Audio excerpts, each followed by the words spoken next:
Jagtial rural మండలం పురల్ల కన్నాపూర్ గ్రామ ఈత తాటివనం కాలిపోవడంతో ఈత తాటివనాన్ని సర్పంచ్ సతీష్, జిల్లా గౌడ సంఘం అధ్యక్షులు డాక్టర్ చంద్రశేఖర్ గౌడ్ గీతా కార్మికులతో పరిశీలించారు. మాజీ మంత్రి బీఆర్ఎస్ పార్టీ రాష్ట్ర ప్రధాన కార్యదర్శి తాటిపర్తి జీవన్ రెడ్డి, నాయకులు న్యాయవాది రామచంద్రరెడ్డి తదితరులు పరిశీలన కార్యక్రమంలో పాల్గొన్నారు. ఈ సందర్భంగా డాక్టర్ చంద్రశేఖర్ గౌడ్ మాట్లాడుతూ తాటివనాలు దగ్ధమవడంతో రాష్ట్ర రోడ్డు రవాణా శాఖ మంత్రి పొన్నం ప్రభాకర్, పిసిసి అధ్యక్షుడు మహేష్ కుమార్ గౌడ్ తమ కుల బాంధవులను ఆదుకునేందుకు చొరవ తీసుకొని ప్రభుత్వం తరఫున ఎన్ని ఎకరాలు కాలిపోయింది నివేదిక తీసుకుని ప్రభుత్వం తరఫున ఎకరానికి ఎంత ఎక్స్గ్రేషియో చెల్లిస్తే మేలు చేకూరుతుందో ఆలోచించాలని ఆయన కోరారు. ఈ సందర్భంగా జీవన్రెడ్డి మాట్లాడుతూ అన్నిటికంటే అత్యంత ప్రమాదకరమైన వృత్తి గీత కార్మిక వృత్తి అని, గ్రామాన బెల్ట్ షాపులతోని కళ్ళు గీతకి ప్రమాదంగా మారిందని, వేసవి కాలంలో ఈదురు వడగలుపులతోని ఈత వనాలు కాలిపోతున్నాయని, పత్రికల్లో తిరిగేస్తే ఎక్కడో కాడ ఈత తాటి వనాలు కాలిపోయినట్టు చూస్తున్నామని అన్నారు. ఎక్కడెక్కడ ఈత వనాలు ప్రమాదానికి గురవుతాయో వాళ్లకు తిరిగి చెట్లు నాటుకోవడానికి ప్రభుత్వం ఏ విధంగా అయితే రైతాంగాన్ని ఆదుకోవడానికి పంట నష్టపరిహారం చెల్లింపు జరుగుతుందో గీత కార్మిక సంబంధించి కూడా ఎక్కడ ఈతవనం కానీ తాటివనం కానీ అగ్ని ప్రమాదానికి గురైనట్లయితే వారికి పరిహారం చెల్లింపు చేయడం ప్రభుత్వ బాధ్యతగా భావించాలని ఆయన అన్నారు.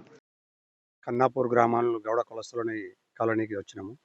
ఒక రకంగా వాళ్ళు బతుకు తెరువే కష్టంగా ఉన్నది. గౌండ్లలో బతుకు అంటే ఆ బతుకు తెరువుకి మరి దేవుడు ఇంత కక్ష సాధింపు చేస్తున్నట్టే అనిపిస్తున్నది. ఎందుకంటే రోజు చెట్లెక్కి 200-300 రూపాయలు వస్తే ఆ 200-300 మనం మొత్తం కుటుంబాన్ని పోషించుడు, పిల్లలు చదువు అన్నీ కూడా చూసుకునే ఒక గౌడ కులస్తుడు ఈరోజు ఇట్లా చెట్లు కాలిపోవడంతో ఇవాళ వాళ్ళు రోడ్డు పాలన అవ్వాల్సిన పరిస్థితి ఏర్పడ్డది. ఎంత బాధ అవుతుందనంటే కొన్ని గ్రామాలల్లో వాళ్ళు గీసుకునే చెట్లల్లో మొత్తం బుంగీలు వలిగిపోయినాయి, మొత్తము నిచ్చెనలు మొత్తము మాడి మసైపోయినాయి, వాళ్ళు వేసుకునే మోకు ముత్తాళ్ళు మసైపోయినాయి. అవన్నీ చూస్తుంటే నిజంగా మనసంతా కూడా భారంగా అనిపిస్తున్నది. అరే వీళ్ళు రేపు పొద్దున దినానికి ఎట్లా బతుకుతారు, మరి వీళ్ళ లైఫ్ ఏంది అనేది ఒకటి నిజంగా ప్రశ్నార్థకంగా మారిపోయింది.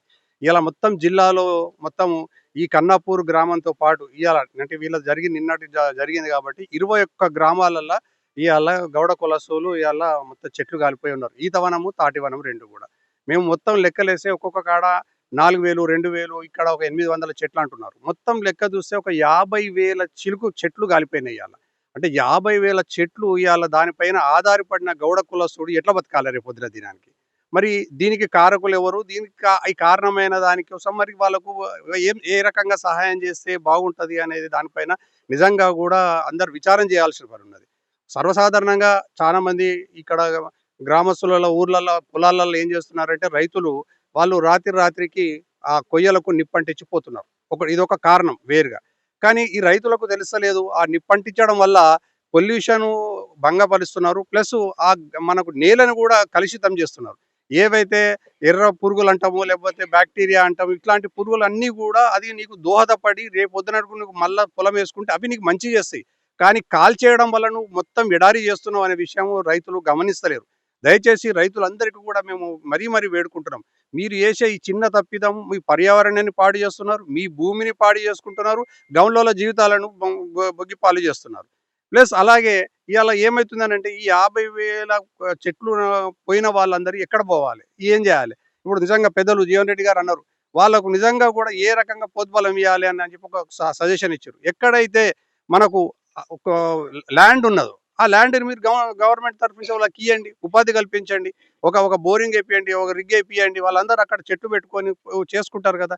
లేకపోతే వాళ్ళకి ఏమైతే రేపొద్దున 200-300 రూపాయలకు పని చేసుకుని పాప వాళ్ళ బతుకు తెరువు మనుషులు రేపు పొద్దున దినాలకి వాళ్ళు బతుకు తెరువే కష్టం అయిపోతుంది. నిజంగా కూడా రానున్న రోజులల్లో ఒకప్పుడు అంటే 10-15 సంవత్సరాల తర్వాత మనం గిట్లనే కాలుకుంటా అసలు ఉపాధి లేకపోతే గవర్నమెంట్ నుంచి ఎలాంటి సహాయం లేకపోతే ఏం లేకపోతే రేపు పొద్దున దినానికి మనం మాట్లాడుకోవాల్సి వస్తుంది 15 సంవత్సరాల తర్వాత. ఒకప్పుడు గౌన్లోళ్ళు తాళ్ళెక్కి బతికేటోళ్ళు అనే మాటకు వస్తుంది.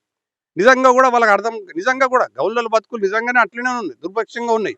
ఇవాళ జీవన్ రెడ్డి సార్ అన్నట్టుగా బెల్ట్ షాపులు, విపరీతమైన బెల్ట్ షాపులు అయినాయి. మరి మేమందరం ఎక్కడ పోవాలి, ఎట్లా పోవాలి? మరి మా కళ్ళు ఎట్లా అమ్ముడు పోవాలి? ఇప్పుడు కరోనా టైంలో మేము ప్రత్యక్షంగా చూసినాం. కరోనా టైంలో మొత్తం దుకాణాలన్నీ బంద్ ఉండే, బెల్ట్ షాపులు బంద్ ఉండే, వైన్సులు బంద్ ఉండే, బార్లు బంద్ ఉండే. అప్పుడు మా వాళ్ళు రోజుకు 3,000-4,000 సంపాదించుకున్న వాళ్ళు ఉన్నారు గౌన్లోళ్ళు. మరి అట్లాంటి పరిస్థితులలో మరి ఇప్పుడు ఆ బెల్ట్ షాపులన్నీ మూపించాలి. ఇవాళ మరి రైతులకు కూడా అవగాహన సదస్సులు పెంచాలి. మీరు చేయకండి ఈ పని, దానివల్ల మీరు ఏం లబ్ధి పొందుతలేరని ఒక మాట నినాదాన్ని కూడా తీసుకుపోవాలి. మరి మా గౌన్లోళ్ళకు మేము ఏం అడుగుతలేము, మాకు ఎకరాకి ఇప్పుడు ఇంత కాలింది, ఇవాళ ఒక ఎకరం జాగా కాలితే మాకు 10 లక్షలు ఇస్తారా, 15 లక్షలు ఏదో ఒకటి ఇయ్యండి, అమౌంట్ ఇచ్చి వాళ్ళని మీకు సహాయపడే విధంగా చేయండి. ఇప్పుడు మా గౌన్లోకి ఏమైతుందనంటే వాళ్ళకు ఉపాధి కల్పించడంలో మనం వెనుకబడుతున్నాము. చచ్చిపోతే 10,00,000 ఇస్తామంటున్నాం. మేము కోరుకునేది ఒకటే ఏందనంటే బతుకున్నప్పుడు వాళ్ళకు 10,00,000 ఇచ్చి వాళ్ళ బతుకు తెరువు కాపాడుర్రి అని మేము కోరుకుంటున్నాం గంతే. చచ్చిపోయినాక నువ్వు 10,00,000 ఇచ్చినా వాళ్ళ కుటుంబానికి ఏం లబ్ధి పొందుతాడు? పెద్ద మనిషే ఇంట్లోకెళ్ళి చనిపోయిన తర్వాత నువ్వు 10,00,000 ఇస్తే ఏముంది? 15,00,000 ఇస్తే ఏమున్నది? కానీ బతికున్న మనిషికి మనం సహాయపడితే నిజంగా కూడా రేపు పొద్దున దినానికి వాళ్ళ కుటుంబం అంతా బాగుపడతది అని చెప్పేసి మేము కోరుకుంటున్నాము. ఈ విషయం పైన సార్ మేమందరం కూడా కలెక్టర్ దగ్గర కూడా పోదామని డిసైడ్ అయినాము. 21 గ్రామాలందరిని కూడా సోమవారం రోజు మేమందరం కలిసి ప్రజావాణిలో కలెక్టర్ గారి దగ్గరకు పోయి మరి కలెక్టర్ ఫండ్ నుంచెల్లా మాకేమైనా పైసలు ఇస్తారా? లేకపోతే మమ్మల్ని మళ్ళా మా పొన్నమన్న దగ్గరికి, మహేష్ అన్న దగ్గరికి కూడా పోదామని చెప్పి మేమందరం కూడా అనుకుంటున్నాము. మరి వారందరూ కూడా మాకు సహాయపడితే నిజంగా ఈ 21 గ్రామాలకు నిజంగా మనందరం కూడా అసలు వాస్తవానికి మేము అందరం కలిస్తే సార్ వీళ్ళ బతుకులు కొంచెం బాగుపడతాయి కాబట్టి మీరు అన్న పాయింట్ల పైన కూడా డెఫినెట్‌లీగా అందరికి ఒక డిస్కషన్ రావాలి ఇది. వాళ్ళందరూ కూడా కాపాడుకోవాలి. లేకపోతే ఈ కుల వృత్తి అంతరించిపోయే అవకాశం ఉంది కాబట్టి ఇప్పుడు న్యూస్ ఛానల్ ద్వారా కూడా మేము వేడుకుంటున్నాం. దయచేసి గౌన్లోలని ఆదుకోండి. మాకు వాళ్ళకి కావాల్సిన వనరులు ఏర్పాటు చేయండి. వాళ్ళ కోసం ఫండింగ్ ఇవ్వండి. వాళ్ళ డెవలప్‌మెంట్ కోసము హెల్ప్ చేయమని చెప్పేసేసి మిమ్మల్ని అందరిని కూడా ప్రథముఖంగా కోరుకుంటున్నాను. ఇప్పుడు గీతా కార్మికులకు చెట్లు పెంచుకోవడానికి ప్రభుత్వ పరంగా 5 ఎకరాల స్థలం ఇవ్వాలని చెప్పని నిబంధనలున్నాయి. కానీ వాస్తవంగా అమల్లో ఏదైతే ఉందో అది ఎక్కడ అమలవుతున్నట్టు కనబడటం లేదే. ఒకటి దానికి ప్రభుత్వ భూములు అందుబాటులో లేకపోవటం, ఉన్నా కానీ ఏదైతే ఉందో ప్రభుత్వం ఆ పరంగా పాజిటివ్‌గా స్పందించలేకపోవటం.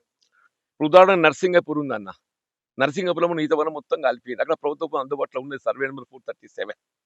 అంటే ఎవడెవడికో ఎక్కడెక్కడికో భూములు వంచుతున్నారు తప్ప ఏదైతే ఉందో స్థానిక ఉండేటికి గీతా కార్మికులకు ఏదైతే ఉందో ఓ 5 ఎకరాల స్థలం ఇచ్చిన వాళ్ళు చెట్లు పెంచుకునేటువంటి అవకాశం ఉంటాయి చెప్పండి. ఎక్కడైతే ప్రభుత్వ స్థలం అందుబాటులో ఉండదో అక్కడ ఏదైతే ఉందో భూ కొనుగోలు పథకం క్రింద ల్యాండ్ పర్చేస్ స్కీమ్ అనేది ఒక స్కీమ్ ఉన్నది. ఇలా బీసీ కార్పొరేషన్ ద్వారా ఏదైతే ఉందో మన దగ్గర 10 లక్షలకి ఎకరం 20 లక్షలకి ఎకరం భూమి దొరుకుతుంది. ప్రభుత్వం సగం సబ్సిడీ ఇవ్వాలి. సగం ఏదైతే బ్యాంక్ ద్వారా రుణం ఇప్పించినట్టయితే ఓ దశాబ్ద కాలంలో సంవత్సరానికి ఇంత ఏదైతే ఉందో కట్టుకొని ఆ భూమిపై చెట్లు పెంచుకొని వాళ్ళు పైకి పోయేటువంటి అవకాశం ఉంటుంది. దానికి కావాల్సిన నీటి సదుపాయం కూడా ప్రధానం చెప్పంటున్నా. వీళ్ళ చెట్లు పెరిగి ఎదిగి రావాలంటే నీటి సదుపాయం కూడా ప్రధానం. ఎక్కడ వాగులు వంకలు ఉండే, వాగులలో ఊటలు ఉంటుండే, నువ్వు వాటికి నీటి సదుపాయం మనం ప్రత్యక్షంగా కల్పించకుండా వాటికి అవి ఎదిగి వస్తుండే. ఇప్పుడు ఏమైపోయింది, వాగులు వంకలు భూగర్భ జలం అట్లా మొత్తం పడిపోయింది. అన్లెస్ మనం we give support of water చెట్టు ఎదిగి రావడం కూడా కష్టం ఉందని చెప్పి అంటున్నా. ఇలా ప్రభుత్వ పరంగా ఈత వనాలు పెంచుకోవటానికి వరకు, తాటి వనాలు ఏర్పాటు చేసుకోవడానికి వరకు ఏదైతే ఉన్నదో ఇలా ప్రభుత్వ భూమి లేక కొనుగోలు పథకం కింద భూమి కల్పించడంతో పాటుగా చెట్లు పెంచడానికి మరి దోహదపడాలి. ఎక్కడికైతే అగ్ని ప్రమాదానికి గురవుతారో అగ్ని ప్రమాదం గురైనటువంటి ఒక ఆ సహకార సంఘానికి తిరుగు చెట్లు నాటడానికి ఇప్పుడు వీళ్ళు చెట్లు కాలిపోయినాయి. 2 సంవత్సరాల దాకా చెట్టు మళ్ళీ గీతకు రాదు. ఈ 2 సంవత్సరాల దాకా వాళ్ళకి ఏ విధంగా ఉపాధి ఉండదు. కాబట్టి ఏదైతుందో వారిని ఏ విధంగా ఆదుకోవాలో, ఇప్పుడు రైతులను ఆదుకోవడానికి ఎట్లయితే చర్యలు చేపడుతుందో గీతా కార్మికులను ఆదుకోవడానికి కూడా ప్రత్యేక చర్యలు చేపట్టాలని చెప్పంటారు. ఇవన్నింటికి తోడు అన్నింటికంటే వాళ్ళు గీతా కార్మికుల ఉపాధికి భంగం ఆటంకం ఏదైతే ఉందో బెల్ట్ షాప్లు అయినాయి అని చెప్పంటారు. లైసెన్స్ షాప్ ఏదైతే ఉందో నిర్ణీత వీలలు ఉంటాయి. లైసెన్స్ షాప్ కు బెల్ట్ షాప్లకు ఏ విధమైన వీళ్ళు ఉన్నాయి. ఇది ఆన్లైన్ బుకింగ్ 24 hours నడుస్తూనే ఉంటాయి. నువ్వు రాత్రి 12 కొట్టంగా ఫోన్ కొట్టినా కానీ వాడు తీసుకొచ్చి సప్లై చేస్తాడు. మరి పోలీస్ అధికార యంత్రాంగం ఏం చేస్తుంది, ఆబ్కారీ శాఖ ఏం చేస్తుందో తెలియదు. కానీ ఇవాళ ఏదైతే ఉందో తాగినోనికి ముక్కుకు అది పెడతారు, పై పెట్టి ఊదు ఊదు అంటారు. అసలు ఆ బెల్ట్ షాపులు నిరోధిస్తే ఈ సమస్యలని రావు కదా.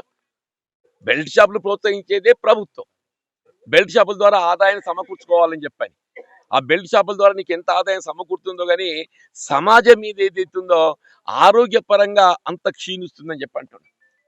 ఇలా ప్రభుత్వము ఆబ్కారీ ఆదాయం ఏదైతుందో ఎక్సైజ్ ద్వారా 40,000 కోట్లు 50,000 కోట్లు ఎంత వస్తుందో నాకు నేను సరిగా లెక్క చెప్పకున్నా కానీ సమాజం మీద భారం మాత్రం లక్షల కోట్లు పడుతుందని చెప్పి అంటున్నాను. లక్షల కోట్లు పడుతుంది. ఇలా మీరు ఏకమొత్తంగా ప్రొహిబిషన్, ఇవాళ మద్యం షాపులు నిలిపివేయడం సాధ్యం కాకుండా కానీ బెల్ట్ షాపులు నిలిపివేయండి, బెల్ట్ షాపులు అరికట్టండి. బెల్ట్ షాపులు అరికట్టి ఏదైతే కావాలంటే వైన్ లైసెన్స్ షాప్ ఇచ్చినట్టయితే నిర్ణీత వేళ్ళు ఉంటాయి కాబట్టి కొంత నిబంధనలతోని ఈ అక్రమ మద్యం అమ్మకాలను అరికట్టేందుకు అవకాశం ఉంటుందని చెప్పి అంటున్నా. ఏదైనా మన ప్రాంతం, మన రోజు పేపర్ చూస్తే ఎక్కడ అగ్ని ప్రమాదం అయిందనేది పరిశీలించాల్సి వస్తుంది. మొన్న కూడా రాయకల్, ఇటిక్యాల, నర్సింగాపూర్, అక్కడ మెట్ల చిత్తాపూర్ ప్రతిరోజు పత్రిక తిరిగే స్టేజ్తో ఎక్కడో కాడ అగ్ని ప్రమాదం గీతా కార్మికుల ఉపాధికి భంగం వాటిల్తుందని చెప్పి అంటున్నారు. 21 గ్రామాలు సార్ ఇప్పటికి. 21 గ్రామాలు మిత్రుడు శేఖర్ గారు అన్నట్టు ఏదైతే ఉందో 21 గ్రామాల్లో అగ్ని ప్రమాదం గురైంది. ఇవన్నీ ఏదైతుందో అంచనాలు రూపొందించి 21 గ్రామాలలో అగ్ని ప్రమాదం గురైనటువంటి ఒక గీతా కార్మికుల సంక్షేమానికి కొరకు ప్రత్యేకంగా ఈత వనాలు సమకూర్చుకోవడానికి స్థలాలు ఏర్పాటు చేయండి, వాళ్ళకి ఆర్థిక సదుపాయం అందింపజేయండి. ముఖ్యంగా ఈ 21 గ్రామాలను మీరు మోడల్ విలేజ్ తీసుకొని అక్కడ బెల్ట్ షాపులు అరికట్టండి. ఈ 21 గ్రామాలు ఏవైతే ఉన్నాయో ముందస్తు ఏదైతే ఉందో అక్కడ బెల్ట్ షాపులు అరికట్టండి. బెల్ట్ షాపులు అరికడితే గీతా కార్మికులకు కొంత ఉపాధి మెరుగైతే అని చెప్పి అంటున్నాను.